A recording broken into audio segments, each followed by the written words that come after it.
Snowball with the XR update, and then we're going to go into Daniel with his cooking demo. Snowball. Hi, thanks. So this is Snowball, also known as Luke, most of the time.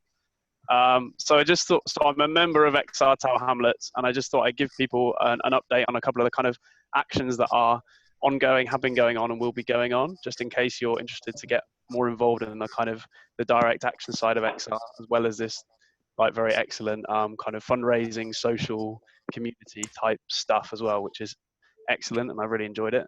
So the first thing I'll talk about is XR recently launched their kind of no going back campaign, they're calling it. So as we know, we live in an extremely toxic system, and it's some of the worst of that has been shown recently with the pandemic. Very, very insecure and very insecure employment. Lots of people suffering, while we've seen big businesses getting huge sums of money printed and just sent straight to them. Seemingly endless amounts of money for them and very little for ordinary people. And that money has been given without regard to the climate impact of these industries, which, as we know, is also catastrophic. So there's either has been or is likely to be bailouts for airline industries, car manufacturers, fossil fuel companies, and all of this without any strings attached. So what this campaign is calling on is that we need to take this moment to really radically change our system, and we can't let these companies carry on as they are. If the government either needs to ensure that any money comes with huge strings attached and that these companies must change their ways, or the workers must be protected, but the companies must be allowed to fail and the profits don't need to be protected. That's what the overall campaign is calling for. And I think we're very aware that in the current situation, there's no option at the minute for large scale street protests. So it's a question of like slowly bit by bit thinking of how we can do activism in this current space.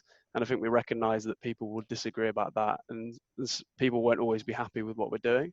But the first stage of that campaign was yesterday, and it was fly posting, which is putting up posters where they're not supposed to be, which to me at least seems like it's a first stage of kind of restarting some kind of activism.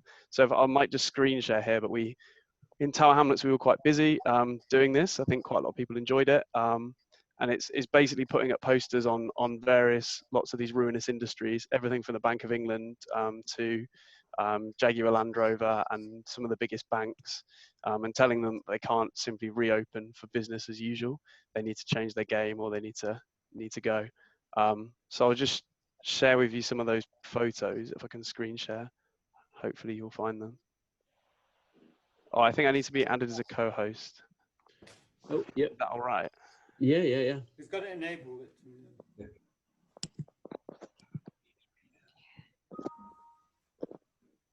I know him. We able to do that, Josh? There. I can't find the option as it normally gives me. You can enable it for everyone. Yeah. You can make him into a host. Okay. Try now, Luke. Now come on with me, I'm smart. Oh, there we go. Cool. Oh, it's disabled again now. Never mind. You got it. You got it. My bad. You should be all set. There we go. So I just thought I'd run through some of these photos. So as I said, our rebels were very busy yesterday. So we managed to do the Bank of England. You can see there.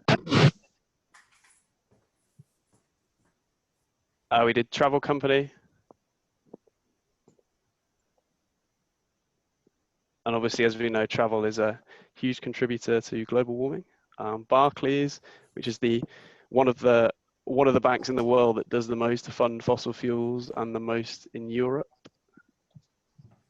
And also HS2, which I'll talk about a bit more in a second. HSBC and HS2 again. And this was somewhere where we actually did an action last year as well. So it's currently like an aggregate unloading site, but it's right next to two schools. So all the kind of aggregates come out of the site in kind of open lorries, and it's really, really bad for air pollution, and it's really damaging to the lungs, especially the children whose schools are immediately adjacent. So we did an action there last year, and some people were arrested at that action, but we went back this time to say you can't carry on like you are. Snowball, can you make the photos full screen? Yeah, probably. Is that better? No, I think you need to click on each one individually. Yeah.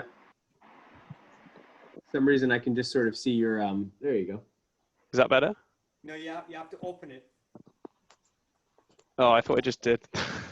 Oh, Oh, can okay. you only? Oh, okay. Because so your I screen might need to stop. you're screen sharing your I get you. documents. All right, here we go. Can you see that better? Yes, much better. Okay, cool. Well, imagine I won't do all the commentary again, but here's some of the photos. That's the concrete site, HSBC, HS2. So this is what many of our rebels were busy doing yesterday, and I think it was reasonably well received. And like I said, it's the first stage of a no going back campaign, and the next stages haven't been fully worked out yet. But if you're interested, if this kind of excites you and engages you, then definitely just get connected with XR stuff on Facebook pages and groups and email lists and stuff, and you'll hear more about this, because I think it's a really, really important campaign. And then the second thing I just wanted to talk about was, I'll stop the screen sharing. Second thing I wanted to talk about was HS2.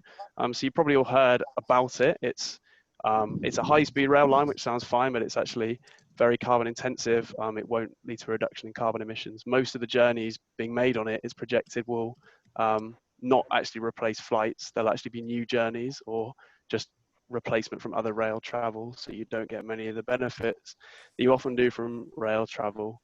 And to top that all off, they're still working despite the pandemic, and they're still chopping down ancient woodlands and putting their own workers at risk and the local residents.